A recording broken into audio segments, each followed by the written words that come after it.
So hello, everyone. I'm Kristen Pliss, an assistant professor at the University of Toronto. Welcome back to our series on labor and left history in Pakistan. And today our guest speaker is Dr. Ayyaz Mallick. And Dr. Ayyaz's lecture today is entitled Class, Space, and Crisis in Karachi.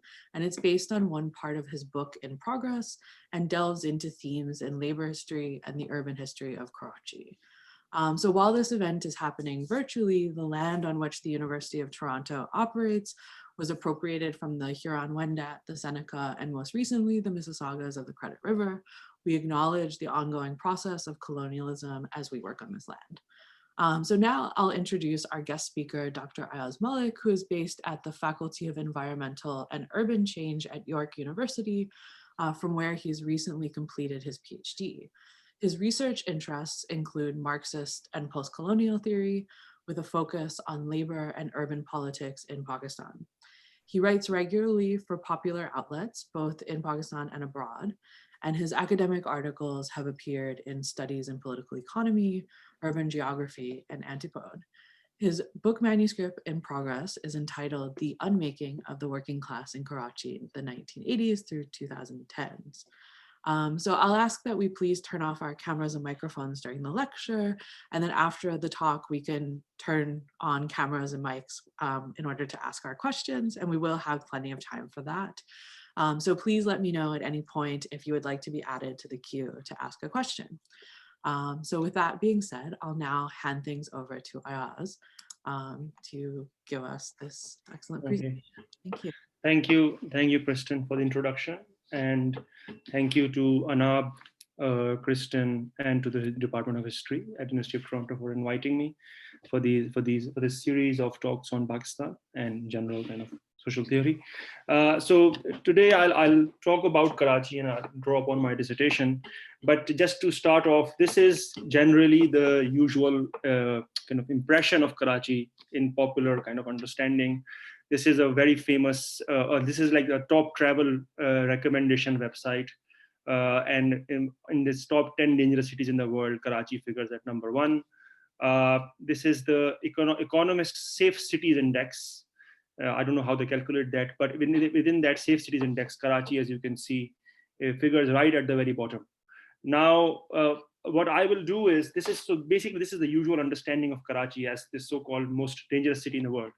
But I want to emphasize today a different kind of genealogy of social and spatial change in this talk, which will hopefully defetishize the quote-unquote dangerous city narrative, and in the hope that a careful and conjunctural delineation of social forces may point towards alternative possibilities to the political cul-de-sac in Karachi, and at the scholarly level, to provincialize understandings of the a priori or simply given nature of social relations, such as class, ethnicity, race, etc. I will draw upon 1 and a bit chapters from my dissertation, which I'm now converting into a book, The Making and Unmaking of the Working Class in Karachi, 1980s to 2010s. The chapter and the talk itself deals mainly with labor politics in Karachi, especially in its embeddedness in the wider urban context, and how this subsequently feeds into forms of what I call violent ethnic spatial populism. Therefore, I will show the uneven production of class in Karachi through relations of difference such as ethnicity, and as I will show in Karachi's case, through the rhythms of the urban question itself.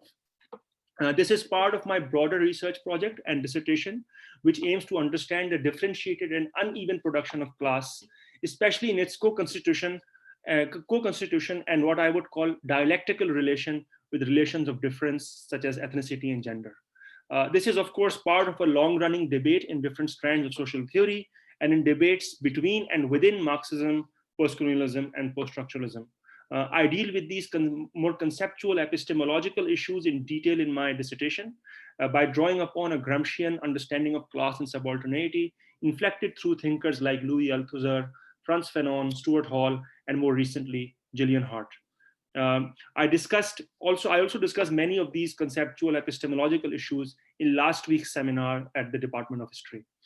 In this talk, however, I will focus more on the historical account of Karachi's labor and urban politics itself, and then hopefully in the discussion Q&A, we can reflect on what this means conceptually and methodologically for the study of class.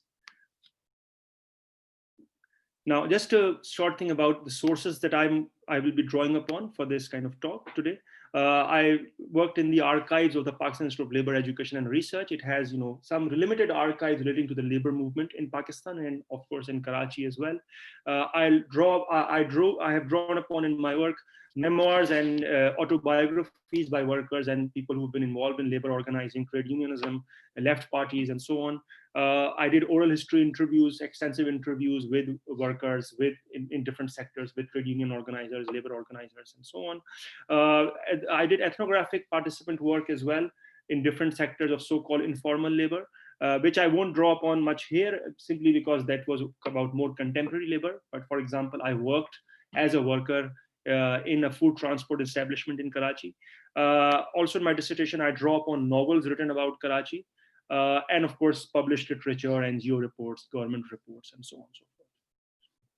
Now, just to set some of the agenda or broad structure of the argument that I'm going to follow today, I'll talk about the kind of insurgency of labor and subordinate groups through the 60s, 70s, and then how that kind of gets dissipated through the 70s and 80s. And these are the kind of broad topics or themes that I will touch upon, but I'll talk about it in more detail in a bit.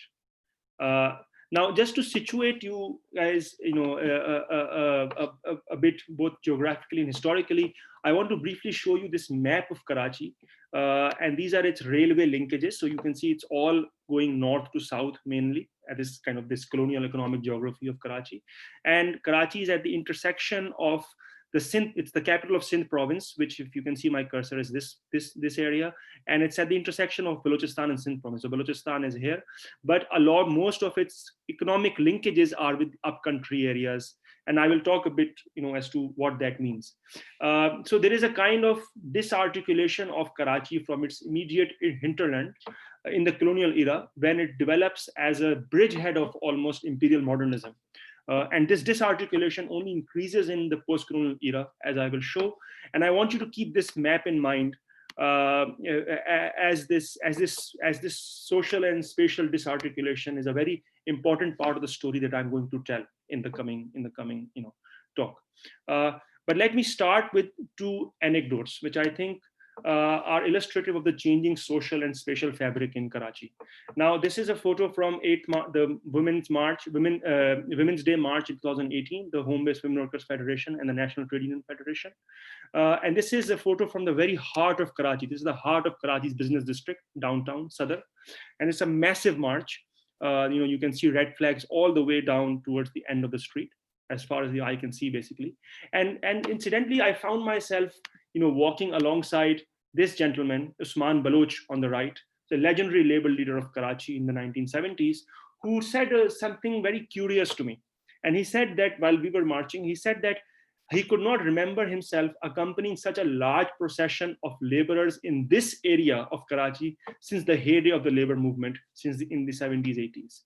Now, this was a very curious comment for me, because around the same time, I was reading, and this is my second short anecdote, I was reading Professor Shafi Mallick's autobiographical account of the so-called Islamic trade union movement.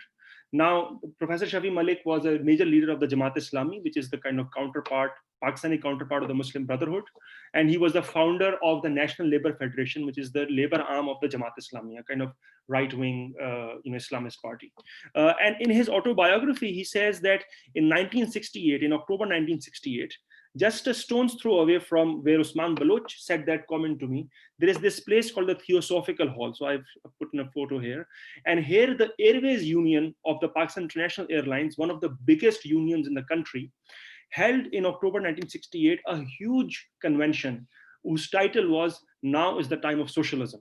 And this is one of the biggest unions in the country. It's led by Tufail Abbas, who's the main leader of the pro-China Communist Party, of the pro-China wing of the Communist Party in Pakistan. And Professor Shafi Mallick in his autobiography says that this is exactly the point which convinced the Jamaat Islami to come into the labor field and led to the formation of the National Labour Federation. And I quote, "Against the red storm which feeds on crisis and depression, to inculcate, and I quote again, inculcate mutual agreement between labor and capital." Now, eventually, the National Labour Federation, or NLF, goes on to become the third largest trade union federation in Pakistan. And I think these two anecdotes provide the broad kind of social and spatial arc of the account that I'm going to provide to you today. Now, within this broad arc, what I will do is I will be focusing on the post-70s conjuncture in Pakistan, and especially in relation to Karachi, the mid-70s to mid to late 80s moment. Now, many scholars have commented on have written about the changes Pakistan undergoes and the ruling bloc's kind of machinations of this era, some with a lot of nuance, some with none. And one of those better accounts we read last week with Asim Sajjad Akhtar's Politics of Common Sense, who also talks about this conjuncture of the post 70s, 80s, with a very in much detail. But what I want to do is I want to bring focus on the urban level itself as a confluence where multiple temporal and spatial rhythms, varied process of both longue durée and the short and immediate term come together in a specific context of crisis and then gets articulated through specific forms of social political practice to produce an outcome which was not at all inevitable, but which then institutionalizes and naturalizes certain patterns of politics and association, and which then come to dominate Karachi in the coming decades and even up to the current day. This process of change and pacification is what I, borrowing from Antonio Gramsci, theorize as passive revolution, that unstable equilibrium of coercion, consent, and absorption through which upsurge from below is absorbed and dissipated by a ruling bloc in a way that keeps the power structure intact, even with minimal changes and concessions. In short, for everything to remain the same, everything must change. Now, what I'm saying is that to understand the different modalities of passive revolution in post-70s, we have to consider the moment of insurgency and its contradictions in Pakistan in the 60s and 70s. Because without understanding this moment of struggle and its contradictions, we cannot adequately grasp the proliferation of what are basically ethnic chauvinisms later. To draw upon Gramsci again and his critique of Benedetto Croce's historiography, in the absence, an account of history, and I'm quoting Gramsci here, an account of history in the absence of this moment of struggle, in the absence of this moment of struggle, an account of subsequent history is nothing but a fragment of history. And this is the end of quote. To fully grasp the significance, extent, and mechanisms of the passive revolution, then, it is therefore essential to understand, and again I quote Gramsci, the moment in which conflicting forces are formed, are assembled, and take up their positions, the moment in which one ethical political system dissolves and another is formed by fire and steel, end of quote. Now, the late 60s and early 70s in Karachi and the rest of Pakistan is a moment of insurgency. And very briefly, peasants are taking over land, workers are taking over factories. There is third world solidarity, huge protests in solidarity with Vietnam and Cuba. There's talk of socialism up in the air. There are huge anti-dictatorship protests. Student activism is all at its peak. And crucially, there is an emergence of a new layer of working class militants through the late 60s. There is a fall of the military dictatorship of General Ayub Khan, whom you can see in the photo here, which is followed by another martial law. In 1970, Pakistan holds its first general election. There is civil war leading to the independence of Bangladesh, which used to be East Pakistan, and had a very kind of neo-colonial relationship along ethnicized lines with what was West Pakistan, but now is Pakistan. Now, to cut the long story short, this is a moment marked by a deep crisis of the ruling bloc at multiple levels: political level, economic level, ideological levels. And I can talk later as to what that means. So the things are pretty much up in the air with lots of different left and worker-centered imaginaries, floating around. In Karachi, then, the labor upsurge reaches a peak in 1972 with major factory takeovers triggered by what are essentially limited demands, such as restoration of fired workers, back pay during martial law, and so on and so forth. And also there is the ascendancy with the revolution of the military government. There is the ascendancy to power of the left populist Bhutto government with substantial left representation in Bhutto's party, the People's Party itself, and promises of so-called Islamic socialism. And thus the Bhutto government is a bearer of many hopes. Instead, what begins is a deep and concerted program of coercion.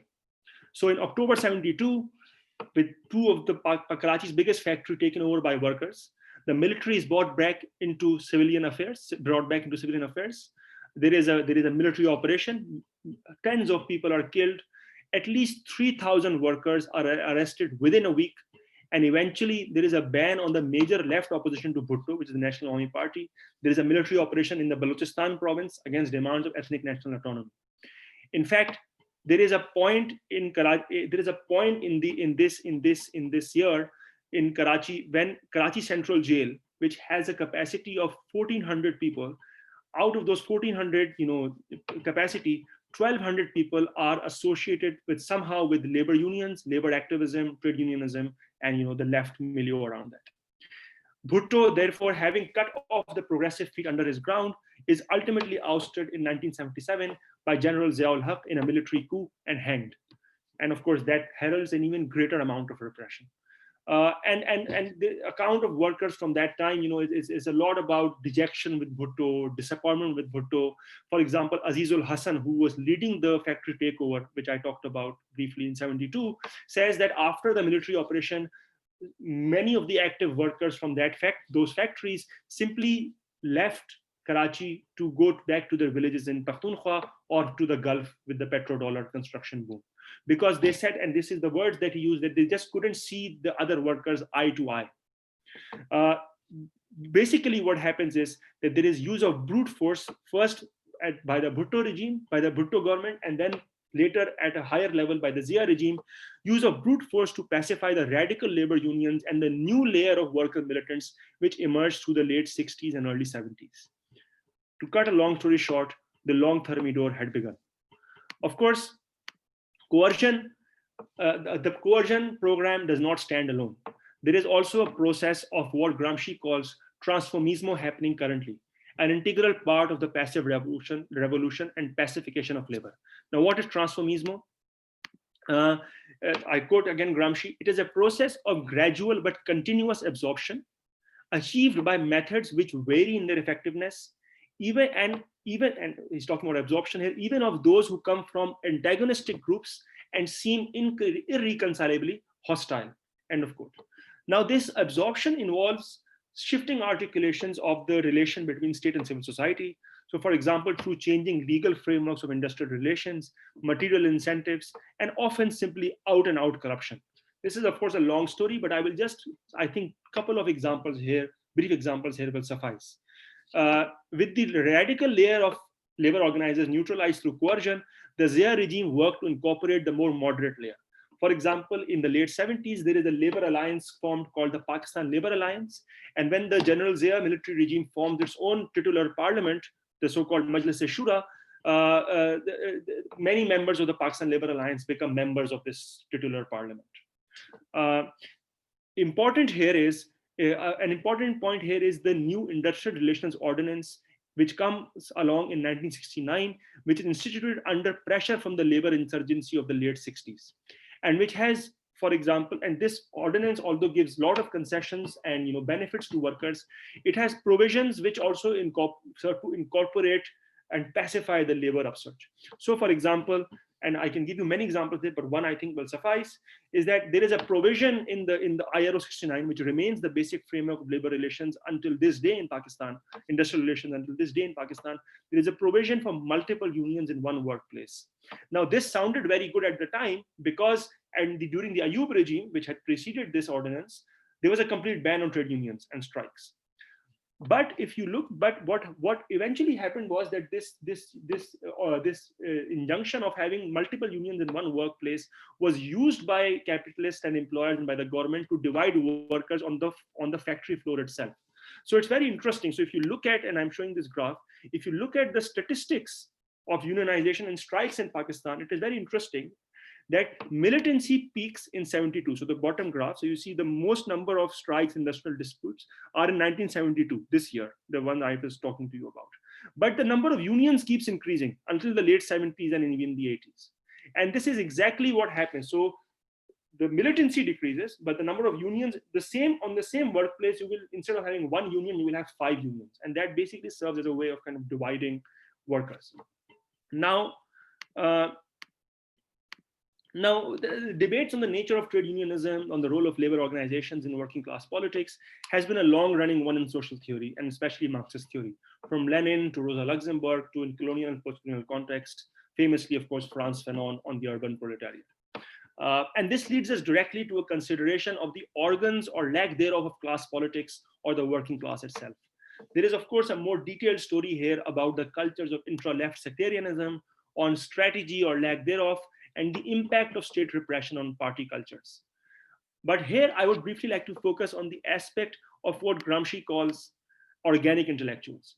It is important to note that Gramsci does not define intellectuals simply as those who do mental labor narrowly defined, but sees the function of intellectuals and intellectuality in the whole ensemble of the system of relations in a given social formation. So organic intellectuals, especially in capitalism, with this formal separation of the economic and the political, so civil and political society, are those which provide a social group, and I quote Gramsci, provide a social group emerging on the original terrain of an essential function in the world of economic production with homogeneity and an awareness of its own function in the social and political fields. End of quote. As such, the point is that the unity of class or any other social group is not pre-given, but has to be constructed through a social political labor and practice, which in Gramscian terms articulates the said social group's interests and forges its compactness, homogeneity through the boundary traversing spheres of civil and political society. So to quote Gramsci again, and I quote here, organic intellectuals must have the capacity to be organizers of society in general, including all its complex organism of services, right up to the state organism. They are not mere movers of feelings and passions. This is Gramsci. They are not mere movers of feelings and passions, but must incorporate active participation in practical life as constructors, organizers, and permanent crusaders. End of quote. That is to say, to simplify this, organic intellectuals are mediators of a social group's project through the differentiated spheres and spaces of what Gramsci calls the integral state, that is the dialectical unity of civil and political society. Now, I would submit that a key mediator of the passive revolution in Pakistan and Karachi is this problem or inability of working class organizations, such as parties, political parties, communist parties, to produce organic intellectuals. And this becomes a key fault line of dejection for working class militants and of transformismo for upper layers of left parties through NGOs and through NGO phenomena. And I will talk about this in a bit. Now, to illustrate the point, in the dissertation, I discuss in detail the life of a worker militant, Usman Swati, pseudonym, who hails from a Pashtun migrant family from northwestern Pakistan, Swat area, and was part of the labor insurgency of the early 70s, eventually becoming the general secretary of a large hosiery factory union in Karachi, and joins the Communist Party's Moscow group, pro-Moscow group. Now, if you talk to workers and militants from this era, one of the things they would often, and I'm kind of, I will make this brief because of time. But now, if you talk to workers and militants from this era, one of the things that they would often refer to is not a loss of belief in the promise of a different society, communism, socialism, etc., variously defined, but they will often talk about the so-called quote unquote betrayal of the leaders. So, for example, Usman Swati often, with dejection calls the party leaders Socrates, so Socrates, ironically, Socrates, Socrates, Bucrat, Hippocrates, and Pandits, so upper caste Brahmins, which kind of symbolizes the distance that he felt as a rank and file worker and militant of the party and of the labor upsurge and the leadership of the Communist Party. Again, for example, Usman Swati uses many evocative metaphors for the position of rank and file leaders like himself within the party. And I'll just talk about one of them. One of the expressions that he uses is very interesting. It's called Barati Kabila. So Barati is the wedding procession and Kabila is the tribe. And he gives the example from his village back in Pakhtunkhwa, and he says that, in our village, when the village headman's daughter or son gets married, there are people, the poor people of the village become the Barati Kabila. As the procession is moving through the village, the wedding procession, they join the procession, not because they're invited, but because they are just there to dance on the music. And they have hope of maybe getting a square meal at the end of the evening, but then they have no say in the actual running of the Barat or the wedding itself. So Swati, for example, narrates many instances from his political experience where he felt, for various reasons, a great disconnect between the leadership and the rank and file, as a result of which the rank and file were left as mere appendages of leadership cliques, rather than taken seriously and given space as initiators of the party. Curtailed in the independence of their own organizational creativity and forced to become appendages to the clique of this leader or that. Now people like Sawati, and Sawati again uses this term, they are now kati patang. So kites cut off from the strings and left to the vagaries of the breeze. This is the expression kati patang, cut off kites, which Usman Sawati also used. In effect, what took place and continues to haunt left formations to this day was the development of a debilitating generational and cultural gap. The new left, composed of individuals like Swati, a product of the rank and file convulsions of the 60s and 70s, could neither identify with nor could work with the old leadership of the left for long. They either put in their lot with the People's Party of Bhutto, which proved to be a mirage and vehicle for transformism, while others like Swati, attracted to left-wing and communist organizations, became disillusioned and eventually sidelined from politics. With no organic intellectuals to mediate and shape the workings of left and labor working class parties from below, a culture of disconnect, discontent, and defeat set in. The better off workers and labor organizers joined professions or became assimilated in a growing NGO sector, which in itself became a prime vehicle of transformismo, or what Gramsci calls the phenomenon of cosmopolitanism, and we can discuss later what that means. Those like Swati, who came from working class backgrounds and were both active and ideologically, quote unquote, developed, fell into a no man's land. They understood the deep structure of politics, but cut off from the organs of the working classes, political apparatuses, they were left as kati patangs, untethered kites, at the mercy of the winds of economic compulsion and financial penury. The diversity within the working class of Karachi thus became a source not of its strength, but of cleavage and weakness. The party was unable to serve, and again I quote Gramsci, was unable to serve as a, quote, cell for developing the germs of a collective will tending to become universal, end of quote. And with the working class unable to develop its boundary traversing organic intellectuals. Now, with this discussion of organic intellectuals, and the materiality of working class organizations, we are thus into the realm of the joints and contradictions of Karachi's social milieu, and especially its working class information. Crucial in Karachi's case is the conjunction of class formation and its organizational mediations with ethno-linguistic difference, and as I will show, the developing rhythms of the urban question in Karachi. Now, just as an aside, working class subjectivity and materiality has always been, of course, been gendered, but I am bracketing this aspect for now, and if you want, we can discuss this in the Q&A. But to put it very broadly, Karachi's peculiar pattern of development, as I mentioned at the beginning of the talk, may be characterized along two interrelated lines. One, as I mentioned at the beginning, is its socio-spatial disarticulation from the wider Sindh-Balochistan hinterland due to patterns of colonial and post-colonial infrastructure and industrial development and migration. And two, related to the patterns of migration, how patterns of class formation in Karachi came to be concretely linked to ethno-linguistic and geographical background of migrants. Now, what do I mean by that? In Karachi, to put it very simply and in broad terms, class develops through these double differentiations, especially after partition independence, when there is a large influx of Urdu-speaking migrants from India, many from middle class and formally educated backgrounds, while historically the working class itself had been, quote unquote, indigenous Sindhi and Balochi speakers. The exodus of Hindus from Karachi due to partition and the arrival of Urdu-speaking migrants from India completely changed the cultural and social character of Karachi. And I can give you some figures on this afterwards if you want. Crucially, Urdu-speaking migrants were settled in Karachi, and this is an important point. Urdu-speaking migrants were settled in Karachi through mostly state-planned housing as part of a socially skewed and ideological project of nation building. However, later waves of migration into Karachi with increasing industrialization are mainly upcountry migrants from non-Urdu speaking backgrounds who settle in so-called informal settlements, which are emerging around developing industrial areas in the peripheries of Karachi. So there are stratification along lines of occupational hierarchy and space, for example, in housing access and form of housing, which are mapped or roughly mapped onto ethnic linguistic fractions within the developing working class milieu. Now, there are also wider processes of land dispossession and uneven development in so-called rural areas of Sindh province, which feed into these emerging fault lines. But again, I'm going to bracket these off for here, and we can discuss them more in detail later. But to sum up, in sum, even at the height of the labor insurgency and working class solidarity in Karachi, and for example, in the early 70s, there are instances of workers from different ethno-linguistic backgrounds developing serious differences and divisions over, for example, issues of employment quotas for so-called quote-unquote indigenous Sindhis in factory employment.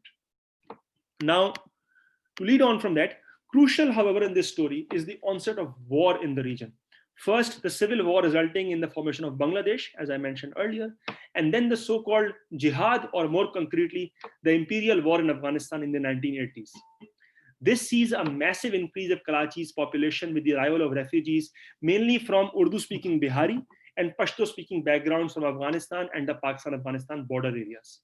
Post 1971, independence of Bangladesh and with the beginning of conflict in late 70s brings close to 1 million migrants to Karachi within the space of just a few years, overwhelmingly from working class and lower middle class backgrounds. Just to give you a small indication of the change, between 1971 and 81, Karachi's population increased by 66% compared to the national average of 29%. On the other hand, there is practically no state investment in public housing. Karachi's expenditure on civic amenities in the late 70s and 80s increases by a miserly 1.2% per year.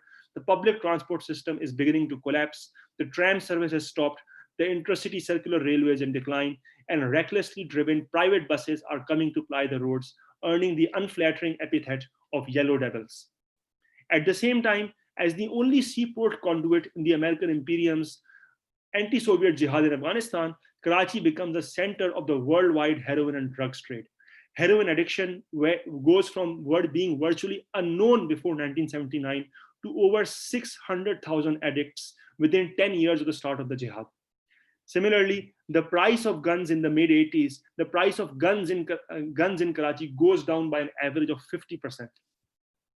In the wider provincial and national sphere, student unions, a historical linchpin of Pakistan's politics of resistance, which I discuss in more detail in my dissertation and the book, student unions have been banned by the General Zia regime, and a popular anti-dictatorship movement begins and then is brutally crushed in the Sindh province, which Karachi is part of. The latter, this is the dictatorship movement, is part of a general vernacularization of politics, and especially an explosion of politics around ethnic territorial claims in the post-70s conjuncture in Pakistan, especially after the independence of Bangladesh on ethno-national grounds. It is this confluence of urban crisis, dictatorship, pacification of labor movement, and popular politics along ethno-territorialized lines that sets the stage for a politics of ethnic assertion in Karachi. As the left intellectual Firoz Ahmad would put it in 1988, and I quote, by the mid-1980s, this is just a few years after these events, by the mid-1980s, Firoz Ahmad says, Karachi was a powder keg waiting to explode, end of quote.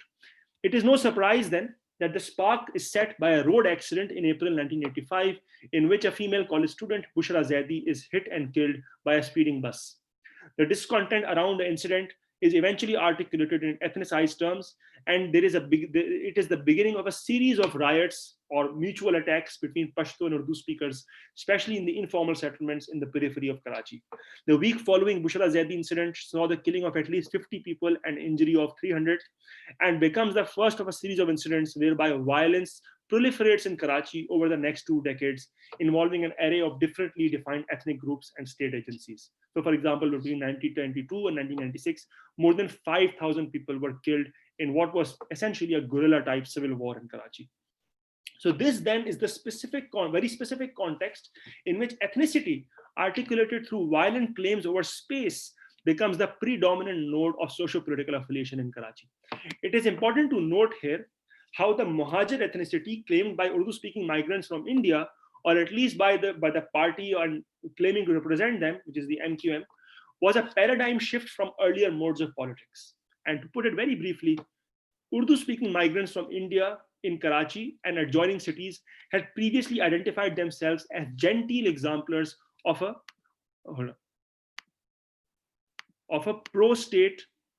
Urdu-speaking migrants from India in Karachi and adjoining cities had previously identified themselves as genteel exemplars of a pro-state Pakistani nationalism, and this is the key point, which was articulated in explicitly deterritorialized and extraterritorial terms of a universal Muslim brotherhood. However, by the 1980s, as we have seen, there has been a decrease in Urdu speakers' relative numbers in the state bureaucracy, the instrumentalization of fundamentalist Islam by the Zia dictatorship as part of its jihad project, the changing social character of Urdu speaking migrants, of Urdu speakers, as plebeian, lower middle class, and working class Biharis migrate from former East Pakistan, the onset of war and militarization, and the proliferation of a politics of ethnicity in the wider milieu, national and provincial milieu. This confluence of multiple historical and social spatial processes conditions a crucial shift in the self-identification of the incipient Muhajir or migrant's identity, of the incipient Muhajir identity. Muhajir is migrant in Arabic and in Urdu. In this new muscular, violent articulation of Muhajir identity, there was an increased emphasis on Muhajir's quote unquote modernity and concomitantly, very importantly, their quote unquote urbanity. With these underwriting the MQM's claims to the city, and especially on Karachi as a bastion of Muhajirs against the surrounding decadent, feudal, and quote unquote rural culture. For example, when a committee was instituted in 1987 to define who qualifies as a muhajir or migrant, because it's a city of migrants anyway, it comes up with this definition, and it's very interesting. A muhajir is someone who's reasonably fluent in Urdu, is a city dweller, and member of quote unquote oppressed middle class that shared, again, quote unquote, a common interest. End of quote. Now, through such transformations in inhabitants' identities, the civic crisis in Karachi was therefore re-articulated in ethnicized form. Thus, in a context of shifting modes of politics at the national and provincial levels, the onset of war in the region, and a general crisis of the urban, the MQM spatialized Muhajir identity. It proclaimed their attachment to the urban, and in the words of Oscar Verkaik, describing Karachi as a beleaguered Muhajir city that needed to be defended. End of quote. Thus, the assertion of poor or recently migrant Urdu speakers, middle class modernity, and beleaguered ethnicity were articulated to the MQM's spatial populism, that is, through rebellious claims over urbanity and urban space itself. The instrumentalization of violence was crucial here. It acted as a sublimation and avenue of ludic expression for emerging youth cultures. You can see Altaf Hussain on a motorcycle here, and Altaf Hussain cutting his birthday cake with a sword. Funny man. The articulation of an assertive, again, the role of violence I'm talking about, the articulation of an assertive identity around struggle and resistance to dominant state forms. Violence also acts as an internal cement for the emergent Muhajir ethnicity. And crucially, violence is important for making claims over the city through violent demarcations of urban space. Following on the heels of the pacification of the labor movement, these shifts in urban space due to militarization and violent ethnicization thus dealt a final blow to any hope of a concerted working class politics in Karachi. Essentially, there was an eclipse of the social and spatial mediations which had earlier characterized the everyday life of popular classes in the city. Neighborhoods now became enclaves defined by so-called ethnicity. There was Muhajir Mohalla on one side and the Pashtun Basti on the other side. Oral histories, poetry, and novels from this time in Karachi's history give testament to this socio-spatial fracturing. The production of space and everyday life in Lefebvrean terms as minimal difference. That is, regional linguistic differences increasingly naturalized and taking on reified and alienated forms of particularity. In fact, invariably every worker and labor organizer I talked to about these years would either fall into a silence or would recount some incidents of violence involving themselves or someone close to them. A revealing comment by Karamat Ali, a prominent trade unionist, succinctly, I think, captures, and I talk in my dissertation, I talk about, gives these accounts in much more detail, but this comment, I think, succinctly kind of captures this fracturing of social and special experience. So Ali recalled for how for him and his comrades, there would be regular ana jana, comings and goings between different working class areas in Karachi up until the early 1980s. However, entering Pashtun bastis, and I quote Ali here, was now like going to a different city. Mental distances increased, physical distance increased. End of quote. Now, this is a very interesting and I think very revealing concatenation of physical inaccessibility with a gap in cognitive familiarity. the fracturing of space and spatial experience fed into and comes to stand as a practical metronym for the fragmentation of class consciousness itself.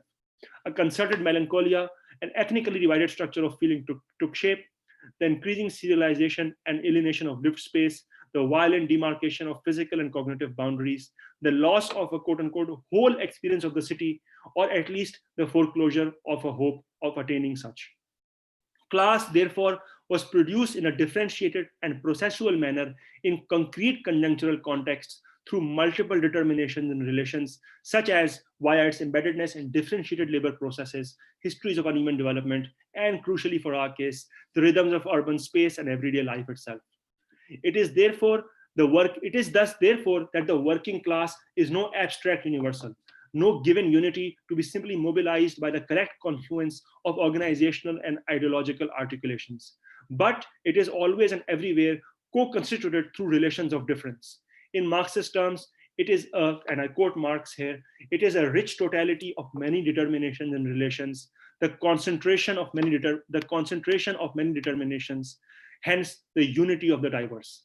And thus it is that, as in the title of my work, the making of the working class is at the very same moment its unmaking too, at the hands of ruling class reaction, at the hands of the constitutive differentiation and fragmentation of capital itself, and of the disaggregating rhythms of subalternity, hegemony, and passive revolutions. Crucially, in Karachi of this specific conjuncture, this uneasy cohering of multiple spatial and temporal rhythms, relations of difference such as around ethnicity were mobilized and even, as I've shown, created in integral relation to material and discursive appropriations, enclavizations, and claims over space, such as through idioms of urbanity. Here, space is not just a tabula rasa and an inert container in which contesting social forces stake their hegemonic claims. In fact, to borrow a point made by Stefan Kipfer, appropriations and imaginaries of space are central loci of action, where quote unquote city and urbanity, modernity and tradition, they serve not as civilizational ontological markers, but as the very grounds for forging historic blocks. Space is thus produced as a constitutive part of the material, ideological, and cultural components of projects of hegemony, and in our case, urban populisms.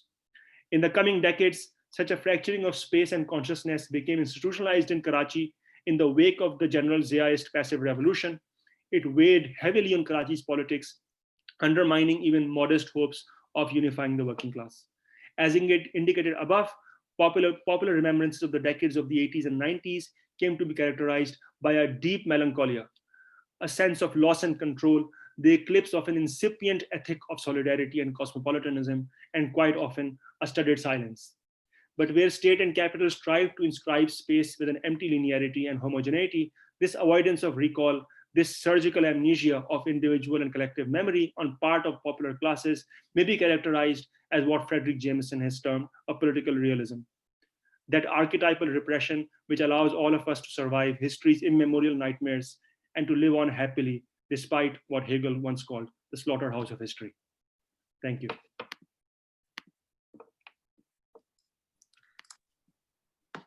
Thank you so much, Ayyaz. That was amazing. And I think that hopefully we all have a lot of questions. I know that I certainly do. So I'm happy to take any questions that you have for our speaker. You can either type them in the chat or you can raise your hand and jump in.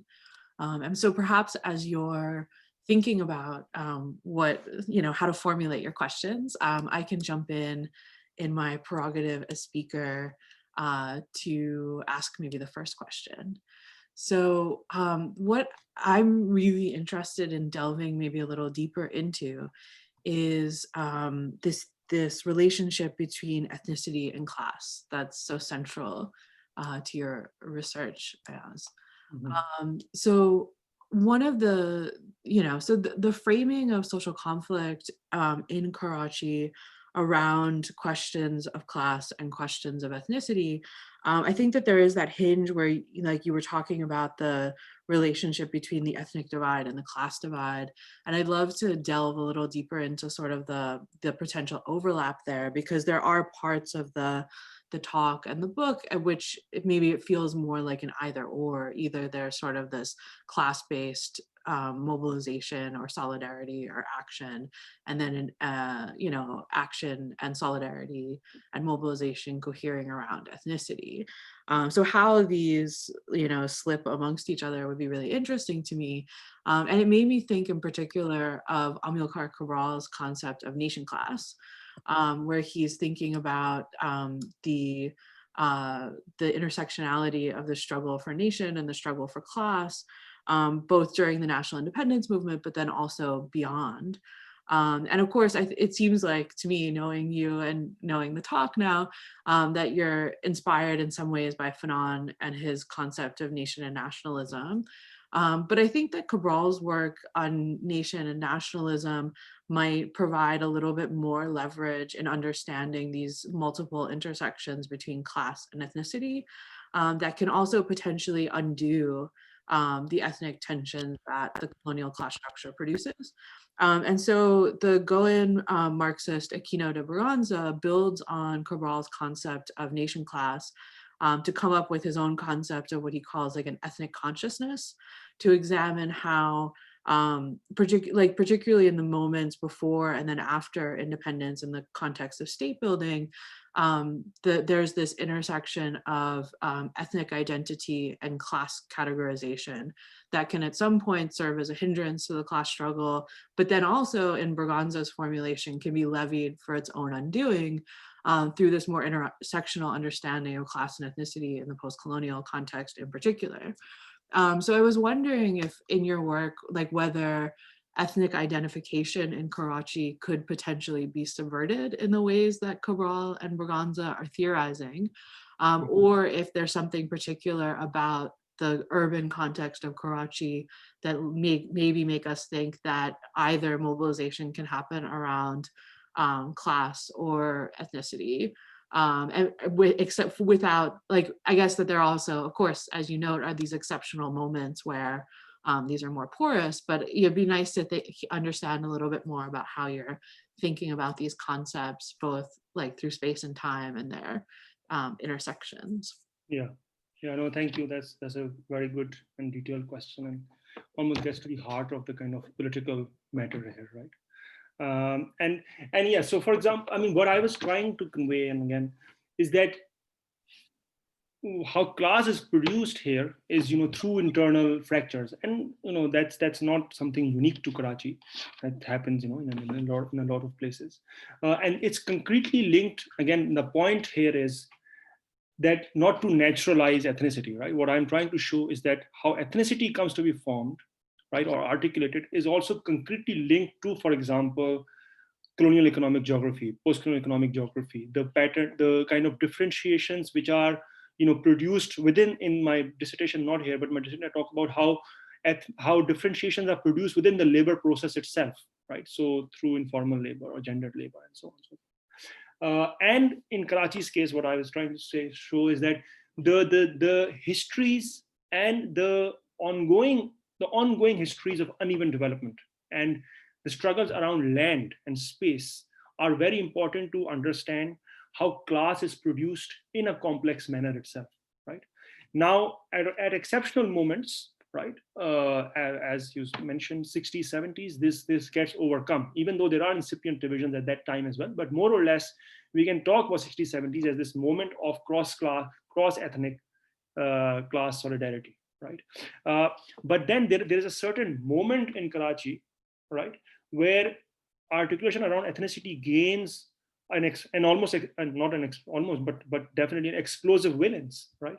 And that moment is very much related to both what happened before, which is the pacification of the labor movement as alternative avenues of expression, kind of alternative avenues of politics get kind of closed off because of transformismo, coercion, and all these things that I'm talking about.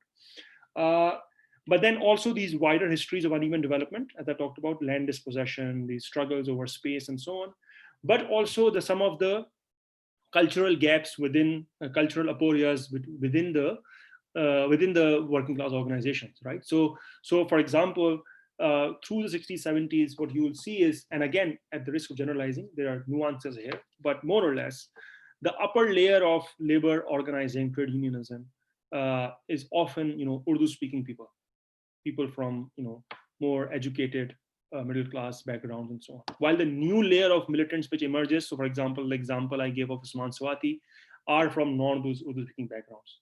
Now that doesn't mean that that they are two different classes, but there are internal kind of differentiations here, which any serious or uh, uh, any serious politics of working class, any serious intellectual endeavor to understand the working class will have to look at this phenomenon both in terms of its unity and in terms of its difference, right?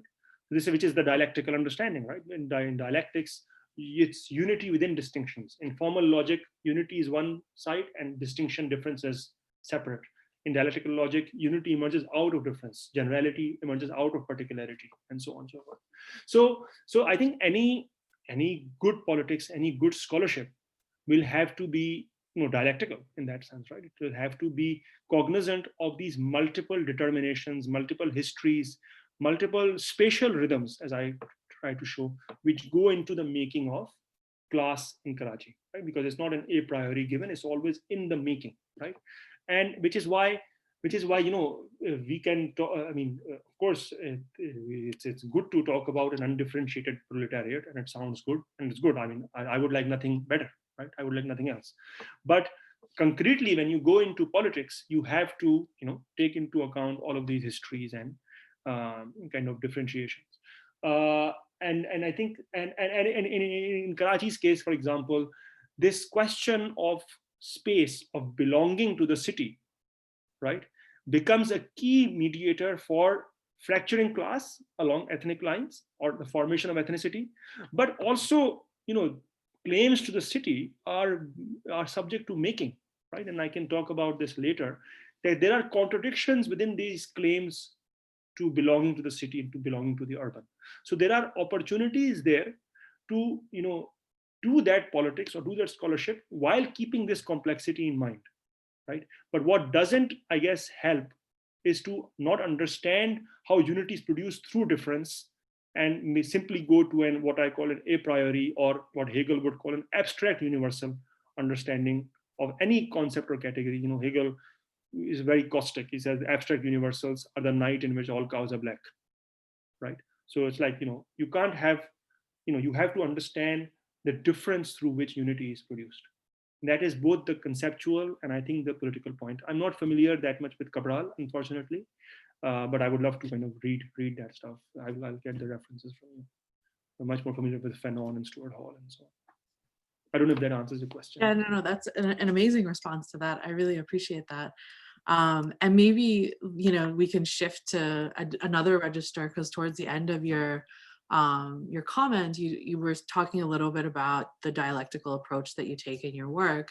And I think it would be helpful, particularly for those in the audience who are working on a dissertation right now of their own. How do you adjudicate among the different sources that you use to create these histories? And then how do you think about the relationship between the theory and history? Because one thing I think is maybe distinct from some approaches is that you tend to have a strong rootedness in the Marxist tradition, and yet there is this sense coming out of the historical work that you're doing of really trying to recover the past in its detail.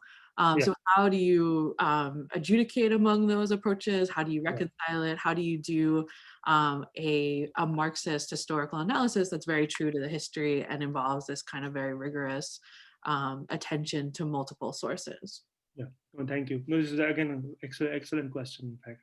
The sources question is very interesting, and Kristen, you also know about this, that if you are talking about the left or labor in Pakistan, in Karachi, post-70s, the archives are very thin, right? And the archives are thin because of two main reasons. One, of course, is that there's a downfall of the labor movement itself. And as Gramsci says, when people are in a subordinate or subaltern position, they leave very few traces, right? And it's the task of the integral historian to recover those traces, which is what I'm trying to do. And of course, because of dictatorship, because of the way the Pakistani state works, the state archives are also very thin with regards to these eras. Now, I didn't work in state archives, but I know the state of them. But I think this is something which needs to be done and which can be done by other people. So because of the thinness of the archives or the recorded archives, I rely mostly, in the account that I gave to you today, I rely mostly on kind of oral histories and interviews, detailed interviews. I rely on memoirs of, for example, I quoted Tufail Abbas, Shafi Malik, people, different left people who've involved with left politics, labor politics, their memoirs. Karamat Ali did detailed interviews with him. His autobiography has also come out. I was talking to you about it yesterday, which we should get, in fact. Usman Baloch, whom I showed his interviews from 60s, 70s, and later, and so on.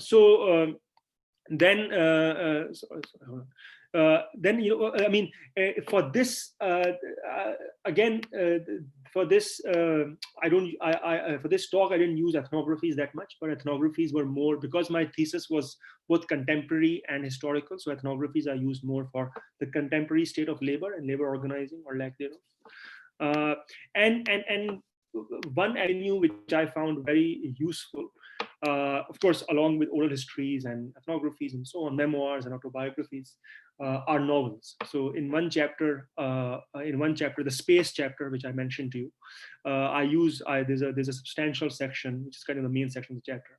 I relied majorly on novels written about or in Karachi, and that is simply to do with the fact that what I indicated to you guys towards the end of the talk is that there was this very curious thing which was happening, that when I was talking to labor organizers and workers, they would recount 60s, 70s with a lot of enthusiasm.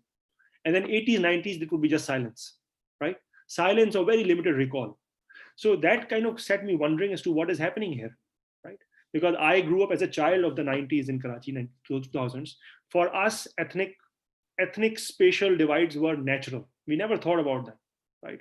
I grew up in a place called Golimar, which was a Muhajir mohalla. And then in Tariq Road, again, a Muhajir area. So these were natural. So at that point, then, I thought, okay, let's see what alternative means can I use, right? And again, Gramsci also mentions this in that famous note on study of subaltern groups, that integral student must mine autobiographies, accounts, even novels, he says, should also be mined for information. So that's how I come, for example, because of the silence or limited use of sources such as interviews and so on for this era, then I started relying on, I drew upon majorly on novels for that era. So that's the kind of, I don't know if that answers your question, but that's the kind of thing about how I went about using the sources. In terms of theory and history, again, a very interesting question. I think the thing that I tried to do as much as possible was to attend very with much care to what we would call the discipline of the conjuncture, right? So to understand the conjuncture or that moment in its own complexity, right, in its own, the multiple determinations, social and temporal and spatial rhythms which go into the making of a conjuncture, and not, of course, hindsight is a wonderful thing, right? And as much as possible, I have tried not to put hindsight onto what was happening or judge the 60s, 70s, 70s, 80s through the knowledge of hindsight. Yes, when workers themselves talk about in hindsight, that I've narrated to you in terms of the organic intellectual stuff. But my point is that instead of taking the historical narrative or arc, that it was inevitable that Karachi would become ethnicized, right? Instead of taking that arc, that social arc of social development as this arc of inevitability, my point was to understand that conjuncture in all its complexity and to understand, okay, what are the joints and contradictions of that conjuncture? What are the alternative resolutions that were possible? What are the specific types of political practice which make this specific trajectory of politics possible? Right. So again, and this sounds banal, but it's true that instead of imposing kind of an a priori understanding of, say, what class is or what ethnicity is or what trajectory of historical change should be, understanding a specific moment in all its complexity, in all its kind of alternative pathways, that in all its in Thusser'ian terms, in all its synchronic complexity, if you want to call it that, but also in its historical conditioning as well, which is where I differ from Althusser, right? So synchronicity and diachronicity as mediated in the conjuncture through the specificity of political social practice. And that is, again, to draw upon Gramsci, that is what Gramsci calls a philological method, right? That you are almost immanent into the facts and the processes of that moment itself, right? Instead of, again, looking at it in hindsight or looking at it as some sort of inevitability. And I think that's kind of my how. So that not to refuse theory or not to refuse historical trajectories, but to understand as to how at every moment, this is not a linear or homogeneous history, homogeneous time, but always, kind of traversed with multiple rhythms and multiple trajectories, multiple and alternative resolutions which might have been possible at the same time. So I don't know if that, yeah, so that's kind of the history and theory part. Yeah, that's great, thank you. And someone who really helped me think about how to think about the conjuncture is, of course, Stuart Hall. Excellent. Hi, Ayyaz. Thanks a lot for that presentation. It's really promising, and I'm excited to read the entire dissertation, which I will do very soon after this. So I had a quick question, and like I'm sure that from last week also you might remember that I'm really interested in the 60s, the student protests, and that this very, very important juncture in labor history in Pakistan, particularly Karachi. So I guess my question is related to that, and so I'm going to combine a few of the concepts and things that you've been speaking about, but you spoke about how there was a disconnect, the kata patang, between the leadership and the labor movement. And so I guess what I'm asking is that during the 60s, what was the actual reason? I mean, I understand that the state repressed and there was a lot of suppression, but internally within the movement, where would you say were the problems with the organization? Like, was it a disconnect from an ethnic leader perspective and the labor group, or is it a class sort of distinction between them? And like, what were those differentiations within unity that kind of came about, not owing to the suppression of the state, but within their own weakness as a labor movement? That you can, since you're very knowledgeable about this era and there's a lack of sort of resources out there to talk to those, I would love to hear your view on that. Yeah, no, this is a very important question again. And the 60s, sure, yeah, we've mentioned this before. There is an overlap of, as I said, there's, not exactly, but a rough overlap between how ethno-linguistic difference and class relations are kind of developing. And in the 60s, as I say, the old leadership of the left or the labor movement is often, of kind of middle class, Urdu-speaking backgrounds in Karachi, and the rank and file is mostly, Pashto speakers, Hindko speakers, and so on and so forth. So there is that thing which happens, which is there, that kind of differentiation which is there. But as I said, in the late 60s and early 70s, with this new layer of working class leaders and labor militants, that kind of gets eclipsed, at least for a moment.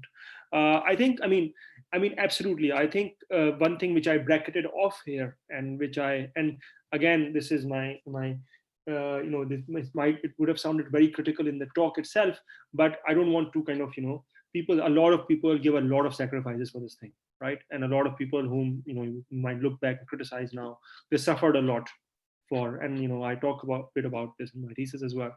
So this is no way of kind of, no intention of kind of belittling, what they were doing.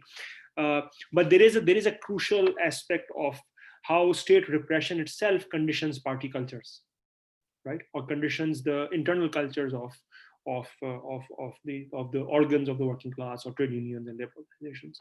And in fact, this disconnect, there was almost a dialectical and self-enforcing relationship with state repression, right? And with state repression, what happens is, very broadly speaking, is that the leadership, or almost all of the leadership of the Communist Party, or the Communist Party is underground, right?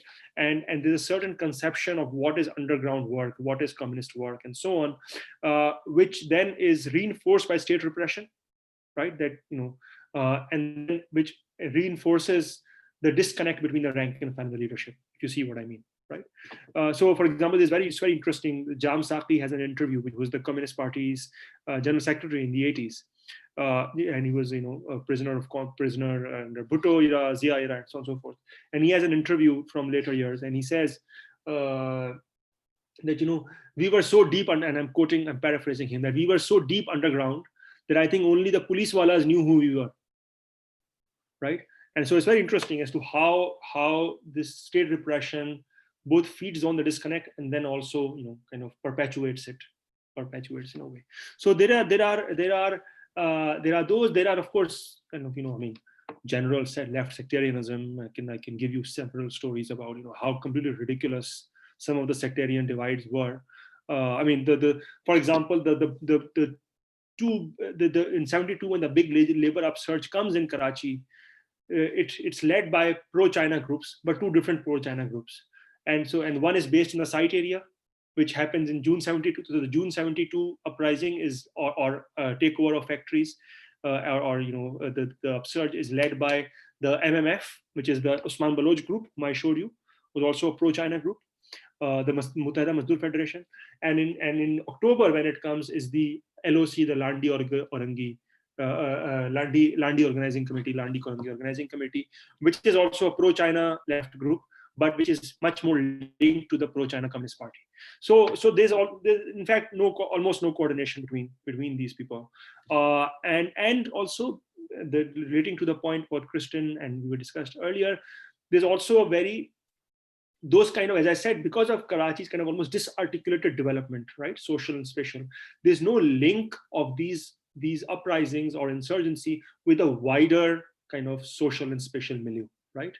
And I've talked about this in my dissertation, but that is what really leaves, these uprisings and these organizations completely isolated, right? Which is why, the chapter which I'm drawing it upon, I put the title of it is that there are no shortcuts to hegemony, right? So there really are no shortcuts to hegemony, because you have to have, again, with all respect and for these people, the lack of a coherent strategy or a coordinated strategy left all of these groups kind of almost isolated. This was partly due to state repression, partly due to kind of these stratifications within labor organizations, partly due to cultures of simply sectarianism, stupidity, often like stupid sectarianism. And what that happens then is, these groupuscules are almost isolated, and then eventually, get picked off coercion, transformismo, as I talked about. So I just to follow this train of thought. So do you think that when ethnicity sort of really got mobilized, do you think that is the organization within class, within different class structures, when everything, party politics, everything started being started being fought behind the rhetoric or behind the ethnic linguistic lines, which really sort of maybe, let's say, formed very, very, it was established a lot with NQM being established as well, right? Like, do you think that that's when, there was some organization as compared to the lack of organization? And this is a very hypothetical sort of statement. Yeah. No, so this is an interesting question. This is my postdoctoral project, which I'm trying to get people to hire me for, which is that there are, so of course, the story I present here is a kind of, of course, simplified story in a talk. But in my dissertation, I discuss that there are movements of the left at this time, especially at exactly the time that MQM is rising. There are attempts by the left young people on the left, to organize around issues of what we would call the urban question, issues of land, labor, and capital, right?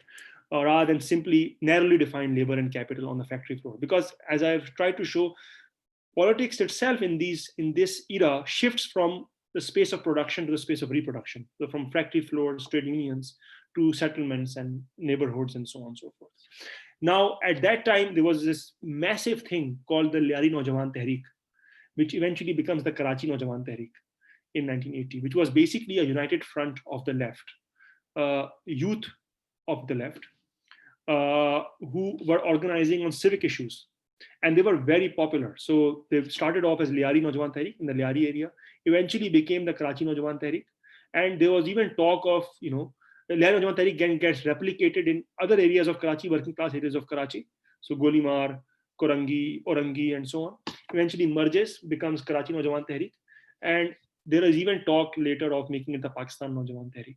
Now, so there were attempts on the left to take to take account of these issues of space, of youth cultures, of the shifting spaces of politics itself in the 80s. And these are, of course, alternative genealogies or alternative resolutions of the impasse that working class politics found itself in the 80s. But those need to be, I talk about them very briefly in my dissertation, but this is something which I need to research more as to what happened to those.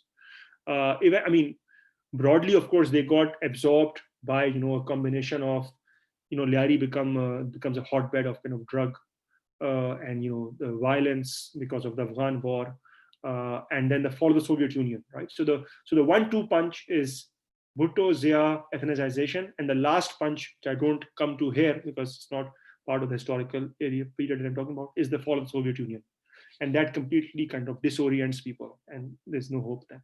So the Lahri Naujawan Tehreek, there are these alternative organizations attempts to deal with these emerging contradictions, but there needs to be much more research on that, and something which I want to do, because Lahri Naujawan Tehreek, as I said, is truly a united front of different left formations: NSF, Communist Party, TSF, even the student wing of the People's Party, and so on and so forth. So, and it became a kind of feeder into different the Communist Party and socialist parties.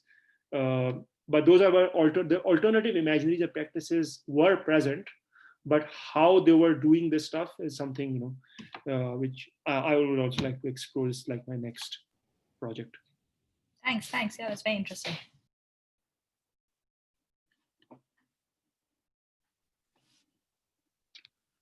Can I jump in with a question?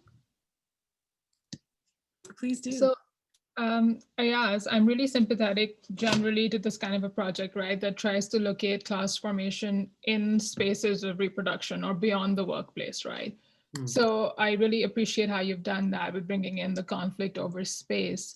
But I'm still very curious, especially when you talk about the 80s. So the last we hear about the workplace is this 1972 strike that you mentioned, right? And then the workplace sort of goes away from your narrative. And I understand that, labor politics have dissipated during this time. So I'm wondering, alongside this emphasis on residential segregation, the Muhajir Mohalla, the Pashtun Basti, the workplace is still a place where there is cross-ethnic interaction. So does it figure at all, or how would you theorize the traditional space of production in this ethnic linguistic conflict that currently you're really tethered to the spatial question, which, as I understand, is just focusing on residential segregation, right? Yeah. Well, this is a great question. Yeah.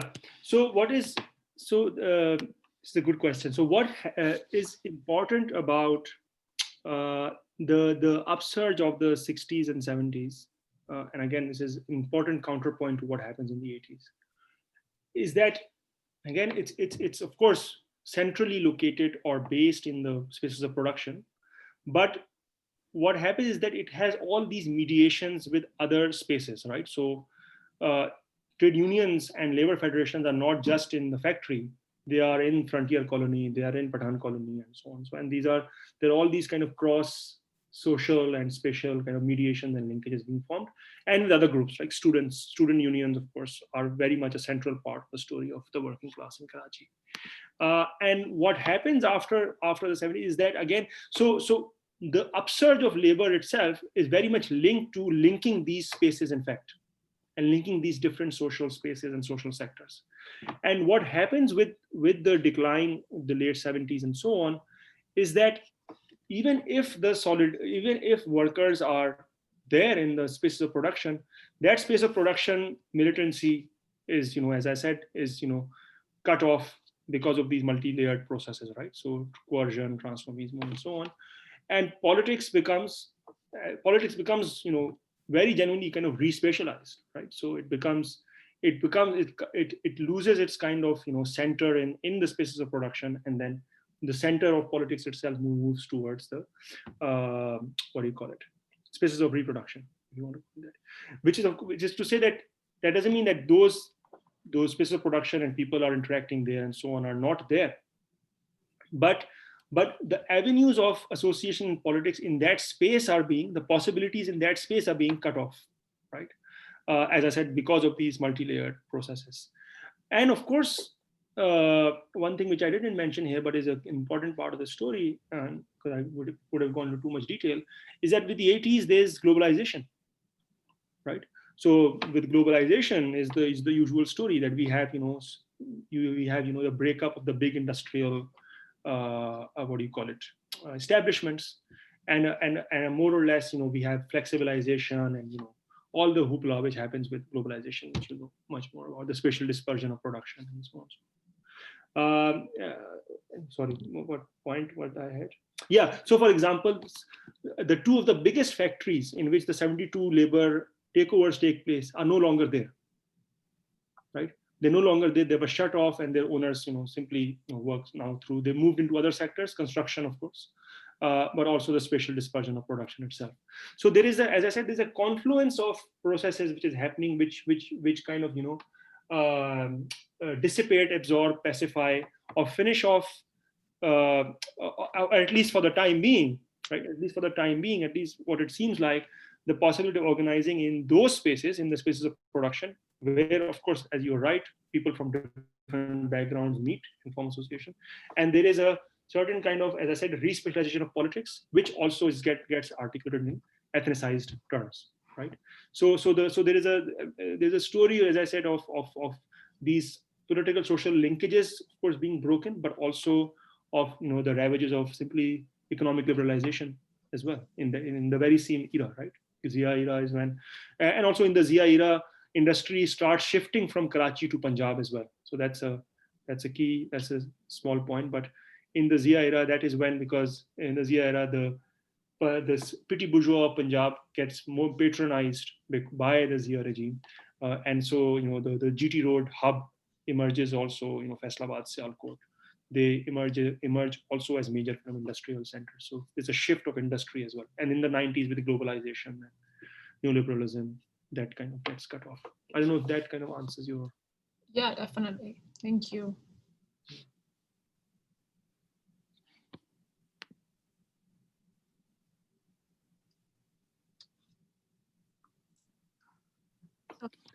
Anil, I think you had told me that your husband had a question.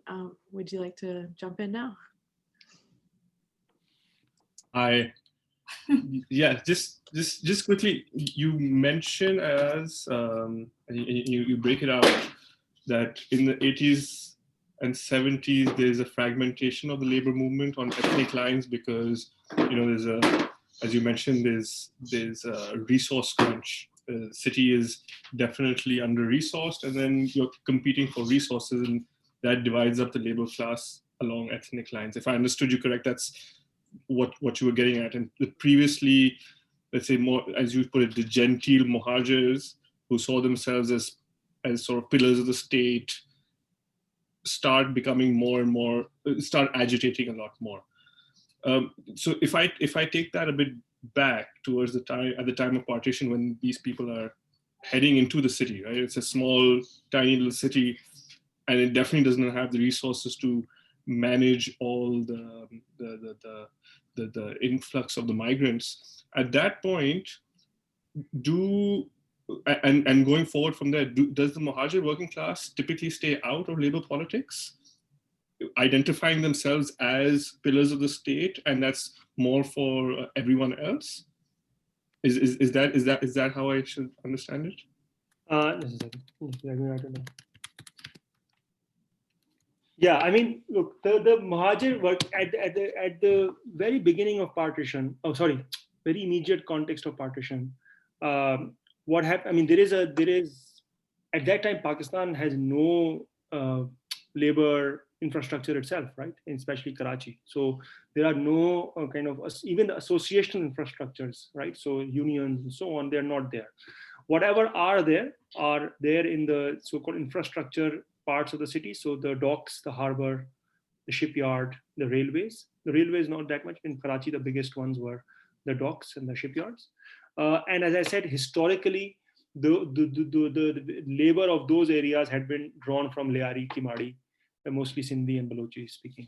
In the immediate aftermath of partition, it's such a complete chaotic kind of almost situation that that there is no kind of almost opportunity for the Muhajir working class, or I mean, at that time they're not Muhajir, right? I mean, they are Muhajir, but they don't think of them as the Muhajir ethnicity. Is what I'm trying to say.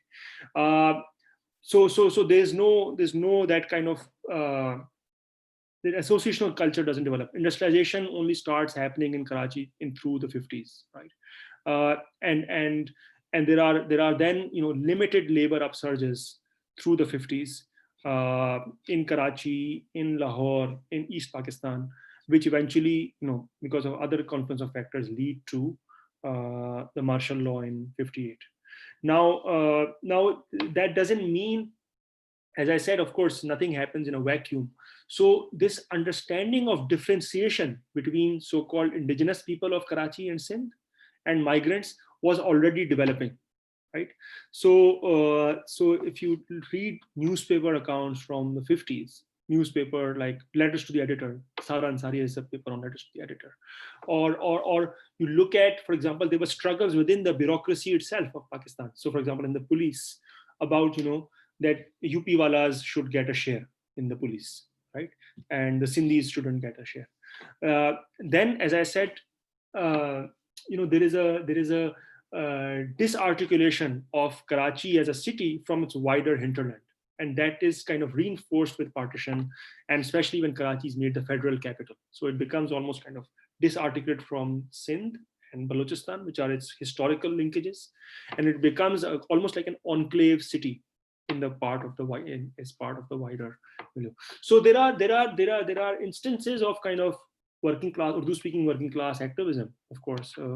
Kaniz Fatma, whom I also talk about in my thesis, leads processions of women, burqa-clad women, as she likes to emphasize. In that context, she leads processions to the DC office for to settle settlement claims of migrants, right? So from bastis from the bastis which had cropped up to more settled housing. But those cultures, of course, of labor association, labor activism, they take time to develop, right? And in that sense, immediately after partition, those infrastructures of mobilization were simply not there. So, for example, I can give you another example. Most of the Communist Party cadre in Karachi is from Hindu background. And with the exodus of partition in Karachi, and this is I'm taking from an autobiographical account by Eric Rahim, who was a member of the Communist Party in the 50s in Karachi. He says that after partition, there were only 2 Sindhi Hindu members of the party left in Karachi, just 2, Sobhagyan Chandani and Pohumal. Sobhagyan Chandani was a very famous student of Tagore as well, Rabindranath Tagore. So those infrastructures of mobilization themselves, they were already weakly developed in Karachi. They got decimated because of this massive change of partition. And then, of course, they take time to develop. And then 58, there's martial law. And then 62, 63 is the first labor upsurge in Karachi, which is conditioned by the student upsurge in 61, 62. And so 69, 72, which I talk about 69, 72, follows on the heels and on the organization infrastructures which start forming in 61, 62, 63. So that, as I said, those infrastructures are, take time to develop. And that's why you don't see that much labor upsurge in Karachi through the 50s. You see some, but you don't see as much, say, for example, in East Pakistan. You touched on my follow-on question, and I don't know if this is off topic completely, when you mentioned the identity, Muhajir identity, because obviously ethnically they're not the same. They develop an identity. Again? My follow-on question, I don't know if this is off topic, but was that identity creation, that Muhajir identity creation, which ethnically they're definitely all the same, but at some point they start identifying themselves as Muhajir, and maybe that creates some sort of tension in terms of solidarity between labor as a labor movement. I don't know if this is on topic, but that was my sort of follow-on question. How do you see that identity? Yeah, look, what I try to show in Muhajir ethnicity is that the Muhajir ethnicity is almost at the risk of reductionism here, is almost like a subaltern upsurge from within this so-called Urdu-speaking community, right? So, for example, the Muhajir ethnicity is formed very much in the wake of the Bihari migration and Biharis, you must remember, because I'm a Bihari myself, that, most overwhelmingly, the Bihari community was from very working class, lower middle class backgrounds from East Pakistan. A lot of them also, because I know this because this is my family story, a lot of them were also involved in the militancy of 71. So they had come, a lot of these young kids are coming, some of them have training of militancy through 71. And it's very interesting that when MQM emerges, its biggest centers are, of course, Liaquatabad, a lower middle class area, and Orangi, which is mainly all Bihari refugees, quote unquote refugees.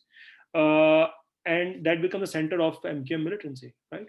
And even the terms that they use for themselves are very interesting, right? So Adnan Boxer, wo wala commando, ye wala karate, ye wala TT, that one Klashan. So this is a very different articulation, understanding of what it means to be Muhajir, Urdu speaking, compared to a previous self-identification of Muhajir. So what I was trying to again say is that ethnicity has to be, defetishized, right? So one must understand that ethnicity itself here was produced through fractures within the developing working class milieu in Karachi, right?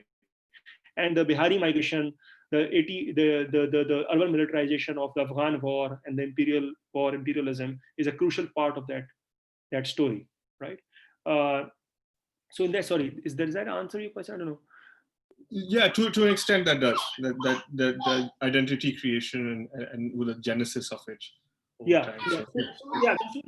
As I said, there are incipient understandings of, that we are migrants and they are Sindhis and Baloch through the 60s and 70s, through the 60s, 50s, and so on. But they become weaponized and, kind of naturalized only in the 80s. And Muhajirs claiming themselves as the fifth ethnicity of Pakistan only happens in the 80s.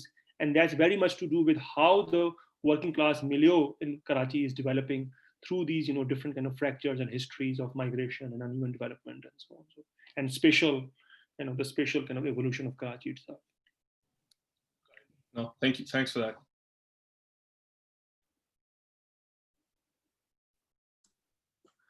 Okay, we have a couple minutes left, so I'm happy to take any other questions or any follow-up questions. So perhaps as you're thinking about remaining questions to ask, I can ask maybe a question that helps us to tie together some of the threads of the discussion. And so my question to you, Ayyaz, is, if for perhaps like a non-academic audience, maybe, what would you want to be the main takeaway from this now book? So what should we get out of it, and how can it help aid different questions and struggles around questions of class, ethnicity, and the city? What should we leave here today taking away, if we had to take away just one or two things from your vast research? Well, I mean, what I would say is what I said earlier is dialectics, right? That simply that there is a tendency both in politics and in scholarly work to think of these things as polarities, right? Identity on one side, difference on the other side, class on one side, or race or gender and ethnicity on the other side. And I think it's both important for both the scholarly work and, of course, for political work to understand how these are co-produced and co-constituted. And they are, in dialectical terms, they are internal relations. They are internally related, not externally related. And I think it is only with such a dialectical conception of, say, class or the social formation that we can deal adequately with the complexity, both kind of intellectually, but also kind of, politically as well, right? That, again, what I would mention earlier, that, of course, there is a class struggle in Karachi, and there's a class struggle in Lahore, and there's a proletariat in Karachi, there's a proletariat in Lahore. But just saying that doesn't really tell me anything about what is specific to Karachi itself, right? Or what is specific to Lahore itself. And what I was trying to do is to bring focus on these kinds of, joints and contradictions and the slippages of the conjuncture and the social formation through which any social relation, any social group is formed, right, in a specific context. And it is only through, in understanding, both in scholarly terms and political terms, in understanding social relations as embedded in these different contexts, different fractures, different fault lines, and different slippages, that I think genuinely, both in scholarly, there is an adequate account of scholarly adequate scholarly work can be done, but also political work can be done. Because if politics or working class organizations don't take into account how that people enter into the social with different entry points, right? That doesn't mean that that entry point is their destiny, right? But it does mean that it is, those histories need to be taken very seriously. And if those histories, those fractures, those fault lines are not taken seriously, then what happens is what happens in Karachi, right? That there is this working class milieu, there is Orangi, where there is this Bihari basti and there is this Pashtun basti. But instead of uniting and fighting against uniting and agitating against imperialism, against the dictatorship, worker is killing worker, right? Poor is killing poor. Both sides have gun, and instead of pointing upwards, they're pointing at each other. And that is, I think, what would be the main kind of political intellectual takeaway, is that when we are considering unity, and we absolutely should, we should also consider difference. And the other side as well, when we are considering difference, we should also consider unity.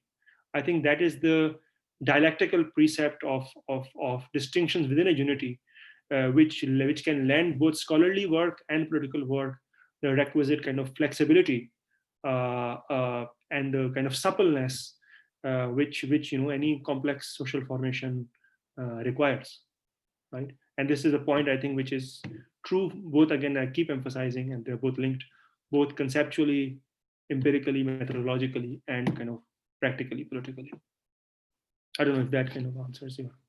Yeah, no, that's amazing. And I think that might be a good point to conclude, unless there are any other pressing questions from the audience.